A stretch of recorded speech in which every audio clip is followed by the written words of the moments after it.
Does your child have difficulty making eye contact? Perhaps they have a limited attention span, especially for visual things, but can spend hours watching any screen. Well, this video is for you. Check it out to get some tips on how to help.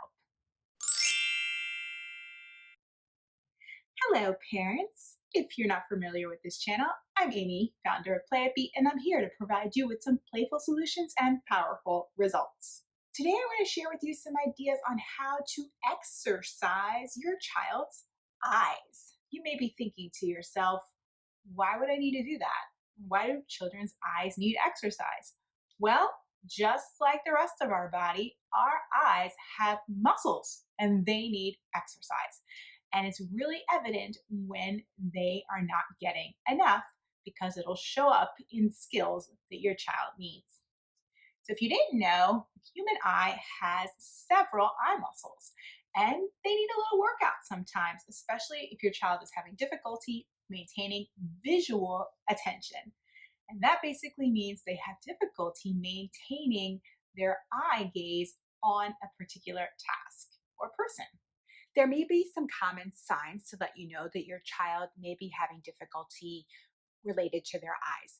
There is a big difference between eye vision versus eye muscle strength versus eye coordination, but they all can be related and overlap at times. So if you see that your child is having difficulty maybe bumping into things and maybe having difficulty with reading, staying within the lines, perhaps they're showing other signs like they are rubbing their eyes really a lot.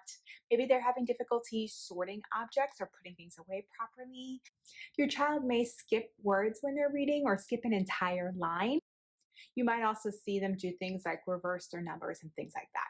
The important thing to know is that you're working on these exercises and you're not seeing much progress. You definitely want to go see a physician and see if you need a specialist to help you out. So today I want to share with you some ideas on how to do that. Now, if you've been to the doctor, all of us have, you may recognize some of these exercises. Doctors often will check to see that our eye muscles are moving appropriately because it may be indications that something's off somewhere else. So if these exercises look a little familiar to you, that may be why. Children sometimes have difficulty with some of these exercises if they do not have a dominant eye. So the really little ones may have trouble with these. But if they're a little bit older and they're still having difficulty, you might want to check to see if they have a dominant eye. And how do we do that? Well, one of the ways that I do is to see which eye is favored. Now, you may not know that children have dominant eyes. We all do. And just like we have a dominant hand and a dominant foot, we have an eye that is favored when it's looking through things. So I'm going to show you an example of that right now. So as you can see, I am looking through this tube with my dominant eye. How do I know that? Well, it is very natural for me to just pick this up. This is just a toilet paper holder. You might have a lot of these days. And you're just going to bring it up to your eye to look at it. So if I look through, I naturally go to my right eye because my right eye is dominant. If I try to look through my left eye, I can do it, but sometimes I might struggle a little bit or hesitate. That's a little tip to see which one is correct.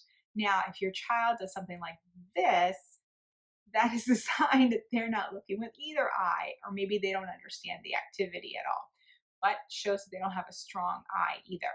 So one of the things I might have them do is look through a piece of paper and a hole that's cut out of it. If you cut a piece of paper and just put a small hole in it so that you can look through it, you'll be able to check something like this as well.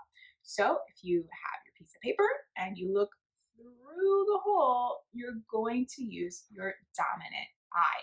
So if your child can't look through a tube, this may be another way to give that a try.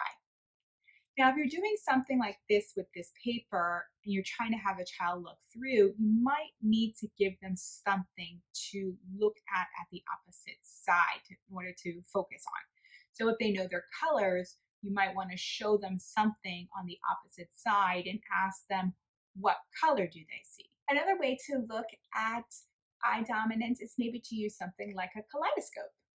So As you may be familiar with one, they usually have a little hole to look through, and then they look inside, and it gives them something to pay attention to.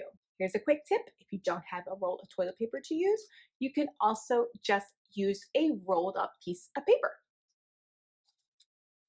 Okay, so just know if they don't have a dominant eye yet, this may be a difficult activity for them, but also helpful to do. So let's do some of those exercises. Let's get started. You're going to want to use something to have your child look at so that they can have something to focus on. So you might want to use something like a finger puppet. Now, this is just a little red nose one that you could just put on your finger. So it gives them something to focus on. Now, if they can't focus something like this, you might want to use something bigger like a ball. And if they're really little, you might need to use something even bigger like this. Sometimes children don't even need something that obvious. You could probably just use your finger, and that's often what the doctor will do in the office. For some children, I may even draw like a little bit of a happy face on my finger just to see if they can focus on that. But if that's too small for them, I'm going to go with something like this. If you tried using your finger and it's not really doing it for your kid, you can also try using something as simple as a sticker and placing it on your fingertip, and that may draw their attention a little bit more. And if that doesn't work, you can also use their favorite toy. They have a special car that they like, one of their dinosaurs that they love. You could try to use that object to get their attention and see if they could follow it along without moving their head too. You're going to start out by having your child look horizontally at the object. So you're just going to go across, crossing the midline of their body. You see they're doing pretty good at that. Let's do vertical. And once that is accomplished, you want to try doing diagonal patterns. If diagonal patterns are successful, then you want to try going in what we call a rotary plane or in a circular pattern. If your child cannot do this without moving their head, you may have to hold their chin or just give them a little bit of a physical cue, just slightly holding their chin to let them know that you want it to stay still when you're doing this activity. If they cannot do that, that's an indication that their head and their eyes have not really been able to disassociate from each other, and we do very much need to practice this exercise. Another thing you can look for is whether they can do convergence and divergence with their eyes. What is that? Well, your eyes should be able to move in and out when they're following an object. So another activity you can have them do is just like they were doing the tracking in the planes, you can have them go in and out when they're looking at an object. The reason why this is super important is because they're going to use that skill when it comes to writing. They are going to need to know how to copy from a far distance versus near. And that is one of the skills that is required with the eyes in order to do that. Same thing with looking up at a screen on a wall versus a screen on a phone. You use your convergence and divergence of your eyes to do everyday skills just like that. When you're working with kids, they often find the activity of doing convergence and divergence really funny because, in particular, when they have to move those eyes in, it makes their eyes feel funny. And you know how kids are. When something feels funny, they laugh. So this is actually a really playful activity, even though it's so simple. Now, if you're ready to move on to something a little bit more challenging, you might have your child scan letters across a page. So, for example, you have a paper like this here. These letters are really tiny, but you can use bigger letters, and you can do things like make it a little more difficulty by having them read only the letters that are underlined, like for example on this page. But you can also do numbers, whatever they're familiar with. If they don't know their letters and numbers yet, you can maybe just do simple shapes or common objects and see if they can look across the page and be able to see them without moving their whole head. For older kids who need to work on this activity a little bit more in that elementary age level, If they are doing their letters and they're reading across a page pretty well, then I will check to see what happens if we add movement to it. So I might have them sit on, for example, a scooter board and spin them once and see if they can pick up to the next line that they are reading. If you don't have a scooter board or something similar, maybe you have a swivel chair in your office. So you have them sit in the chair and you're going to have them read across a line of mixed letters and then spin around once. And can they pick up right where they were and find their place on the page? Another way that I have them work on exercising their eyes is using flashcards. So, for example, I might give them a card to look at.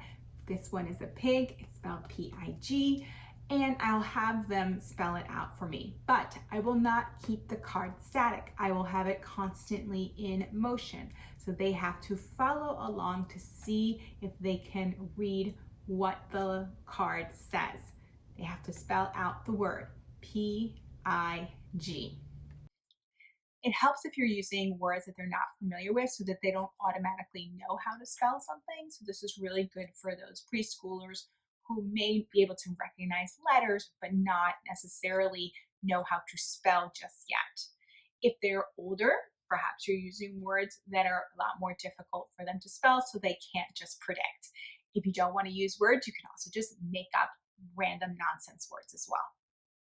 Another fun way to exercise those eyes is to do a simple activity like juggling. Now, of course, this is going to be for kids who are a little bit older. It can be difficult.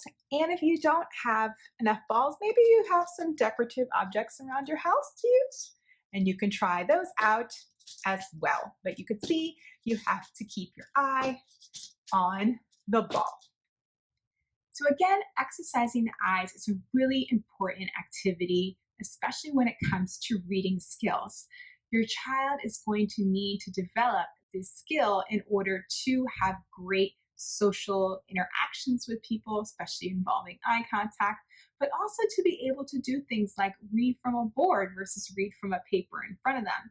They need to copy from near and far distance, so they have to be able to coordinate their eyes.